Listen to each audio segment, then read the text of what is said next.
This is Gavin. He's a dastardly, deadly, infected, threatening, and overpowered god of the mush. He lives trapped in this castle, which is surrounded by an eternal hellscape full of demons. However, these demons were not harmful to anyone else. In fact, their only purpose was to ensure that Gavin was trapped in his prison forever and keep out anyone trying to get inside. As you can see, Gavin is living in this fortified mega castle, which to any human may seem impenetrable, and to a large degree, it was. And the demons worked round the clock to make sure that Gavin was trapped in his mountainous box forever. On the outside, we saw many kingdoms, the two main ones being the kingdom of Waru and Sogra. The remaining smaller kingdoms had allied into one alliance called the Unity Pact, creating three roughly equal-sized powers in the world. These powers were constantly at odds with one another, with wars breaking out here and there, but usually nothing much really came out of them. The year was 200, and while humans had always wondered what was going on inside of the Great Castle, they had never dared to ask. But who truly was Gavin, and how did he turn into this monstrosity? Well, as it turns out, Gavin used to be human just like you and I. He was a young child living in a small village. Due to the small size of his village, Gavin's parents and the other adults were so busy just trying to keep everyone fed that they simply did not have the time to tend to the kids, essentially allowing them to do whatever they wanted unsupervised. However, there was just one rule: don't go into the Mushroom Land. Naturally, Gavin wanted to go into the Mushroom Land, and one day, when Gavin was just 6 years old, he eventually was able to sneak away from his parents and rush off into the land. Gavin finally arrived in the mystical biome and found it so intriguing and exotic. He wandered around for hours just looking at the cool shapes in the mushrooms. But then, after many hours of searching, far off in the distance, he saw an obelisk, a weird one at that. It frightened him. It scared him. It gave him a feeling of dread for some reason. However, it was so captivating that he just couldn't look away, and he began moving closer and closer. And he got so close that it even activated. The activation created a large explosion. The explosion should have marked the end of Gavin. However, Gavin was still alive, but not the same. He was supposed to be dead, but because he was in the mushroom biome, he was instead infected with the mush plague, allowing him to stay alive even after he had died. The explosion from the monolith gave him nearly indestructible skin, armor, weapons, and even magical powers. The balance in the universe shifted heavily, creating a ripple in time, as Gavin should not even still be alive. The ripple was felt so much throughout the universe that earthquakes began rocking the world all over the place, around the source of the monolith, nearby, even in Gavin's hometown. These earthquakes were felt far and wide throughout the world. And eventually, the crust was weakened enough, even demons from hell itself began to rise up in order to contain Gavin. The demons would quickly create a perimeter around Gavin before he even woke up so that he could not discover and use his new powers. Ever since that day, the demons continued building their fortress and expanding on it, creating a full-blown castle with enough protection and strength to hopefully hold Gavin forever. But that was until one day, meteors began raining from the sky on the castle, doing significant damage to the walls and the demons that protected it. It was ultimately safe to say that the demons had been fully eradicated. The few demons that were still barely hanging on to life made contact with the humans in the surrounding villages and kingdoms and gave them a very disturbing warning. The demons said that the castle walls, unmaintained, would be able to survive 500 years before they came down, and once they fell, a powerful god named Gavin would be released into the world. The humans were utterly shocked by this news. They had no clue why all the meteors had struck the ground, and they had never even had communication with the demons, and most humans never even dared ever go near the castle. But with this information in hand, the humans knew that they had to prepare. Many humans were initially skeptical of the demon's last words. as there was no trust between the two races. However, many were quick to point out the cascade of meteors had rained over the castle, which quickly silenced any skeptics, and the humans were right to prepare, as it was Gavin who had launched the meteors. Over his stay in prison, his power had only grown, and it should have been impossible for him to launch the meteors, given that these walls were supposed to limit his power to significant degrees. Regardless, the humans had to prepare, and 500 years may sound like a long time, but the humans would need to cherish every moment that they had. They had to devise a plan. Politicians, kings, religious leaders, and others alike all quickly rushed to devise a plan. They moved into a safe city in the kingdom of Waru to help hold a conference to establish this plan. After many months of precious debating, they eventually made their plan. First, all of the kingdoms agreed to not attack one another to save men and resources. All of the kingdoms entered into the Unity Pact that was renamed into the Human Alliance. Second, all kingdoms would put an increased emphasis on mining valuable resources to help prepare their armies for war. Third, all kingdoms would agree to increase trade among one another to help foster further developments and relationships among the kingdoms. Fourth, all kingdoms would make large walls surrounding their villages and kingdoms to help defend themselves even more. Fifth, the world's best scientists would work around the clock to help create new weapons and bombs that could hopefully destroy Gavin once and for all. Lastly, all kingdoms agreed that once Gavin was finally released, they would all charge after him together at once, knowing that it was their best chance to finally destroy him. For some kingdoms, especially the bigger ones, these terms were not easy to agree to, but they realized what had to be done for the greater good. And once the planning was done, these kingdoms began working around the clock to achieve their plan. By 100 years since the demons had sent their message, all kingdoms had set up efficient mining systems, allowing once exotic minerals flourish throughout the world once more. 200 years after the demon's warning, the villages were able to successfully build their walls to hopefully help protect their village even more. 300 years after the demon's warning, thanks to the increased mining efficiency, almost every soldier of every army was equipped with the finest adamantium armor and weapons. And by year 400 after the demon's warning, scientists had successfully tested an array of different bombs, hopefully that could be used to help defeat Gavin. Finally, just like that, year 700 arrived. 500 years since the demons had warned the humans. And just as the demons had said, the castle walls began crumbling and cracking into a point where they finally opened up for someone to stand behind. And there, behind it, he stood, Gavin. Almost the entire population of the world had collected at the gates to not only watch Gavin, but hopefully defeat him before he could do anything. But after being trapped for so long, Gavin wasted no time and charged into battle, slicing through anything that got in his way, destroying everything in sight, causing massive explosions, slaughtering people by the thousands.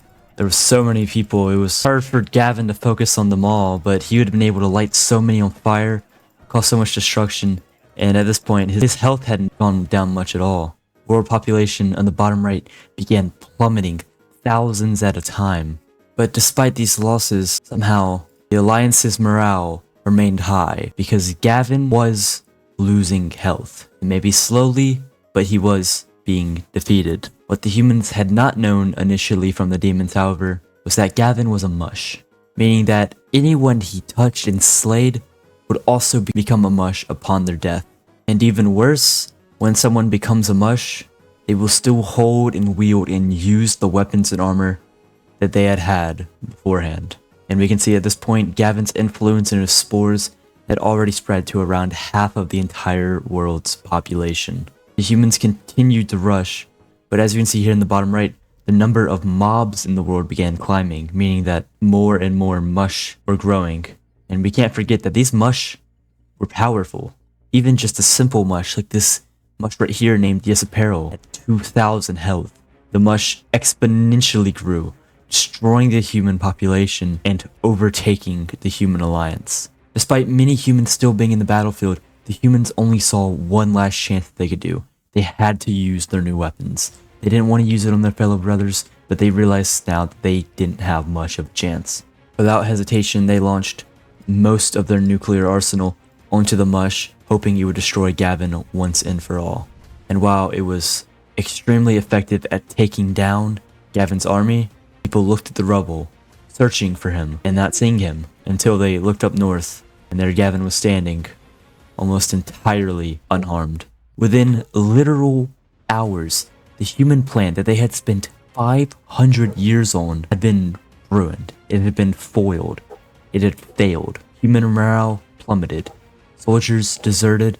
Civilians evacuated their cities, and diplomacy between kingdoms crumbled. Almost immediately, the human alliance that once looked so prosperous broke up and was destroyed. And now all the kingdoms began to fend for themselves. The only kingdom that was still interested in trying to keep humanity alive was a northern kingdom that went by the name of Northrop. It still lobbied for all the kingdoms to work together once more, and that they still had a chance to defeat Gavin. They just had to find his weakness. But at this point, the future was looking weak, as Gavin continued moving into the mainland and among the castle, destroying anything in his way, while his minions rushed into the cities and destroyed anyone that was left there. And as most kingdoms were fending for themselves, Northrop was able to convince a couple of surrounding kingdoms to work together to give one last try to help save the world. Northrop was able to ally with the nearby kingdom of Fegro and the two small kingdoms of Ricard and Mubia. Together they formed an alliance that they solemnly called the Last Hope. And once again, the kings of this alliance began devising a last-ditch, a last-effort plan. After months of discussion, a decision was finally made. The Last Hope, seeing their size and the little capability that they actually had to destroy Gavin, their only option was to simply trap him once again. Their plan was to make a giant wall made out of the same materials that the demons have used around the island, so that Gavin may never leave this island and destroy the rest of mankind. While no one in the Last Hope was necessarily happy with this plan, it seemed like the only true way to limit the potential damage of Gavin. The Last Hope was able to recruit a few more eastern kingdoms into their alliance, and they sent a small scientist task force with what little scientists that they had left into the castle to help get information on the resources that they needed. The scientific task force was small, but they had eventually gathered the resources that they need. After a little bit of research, the humans were able to discover that the material needed to make the wall was actually only adamantium, which was convenient as that was one of the main minerals extensively mined out during the preparation years. This gave the Last Hope, well, a little bit of hope, as they realized now that they actually had a chance to get this done. However, while the humans were investigating the castle to get information about the wall they needed to build, a young scientist decided to walk into the cage that Gavin had been held in. And seeing the extensive room, he pondered about Gavin and why he had become evil, but once he saw the room, he understood. And while he was thinking about this, the ground began to shake and shatter. Odie noticed something almost trying to poke out of the ground where Gavin had been held captive. Odie quickly rushed to make room for this thing to reach out of the ground. That's when a massive monolith showed up. Odie was understandably terrified by this arrival, but then Odie heard the monolith begin making a ticking sound, kind of reminiscent to that of a bomb.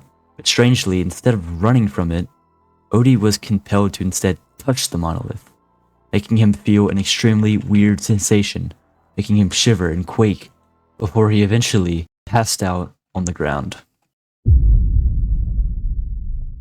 When Odie finally woke up, several years had passed. Odie was quick to notice that humanity appeared like it was on its last leg. The Mush army and Gavin had wiped out nearly the entire world. The humans had the resources, but just not the manpower to build the wall. And it was barely a quarter completed, with it only getting smaller and weaker over time. And it seemed like at some point the humans had shifted their effort to protecting the alliance of the Last Hope. But that too had failed. Odie was saddened at seeing all of this when he realized, how did he know all of this immediately? How did he know humanity was on its last ledge? He had just woken up. And then he took a look at himself and he noticed that not only was he covered in adamantium armor, he was strong. He was powerful. He was intelligent. He was so smart that he was even able to look at his own genome and saw that he had an extreme stamina, was extremely big, was solid at attacking, most of all, had a profound intelligence. He realized that he might have the capability to take down Gavin. But what was his weakness? Using his newfound intelligence, was able to quickly find it.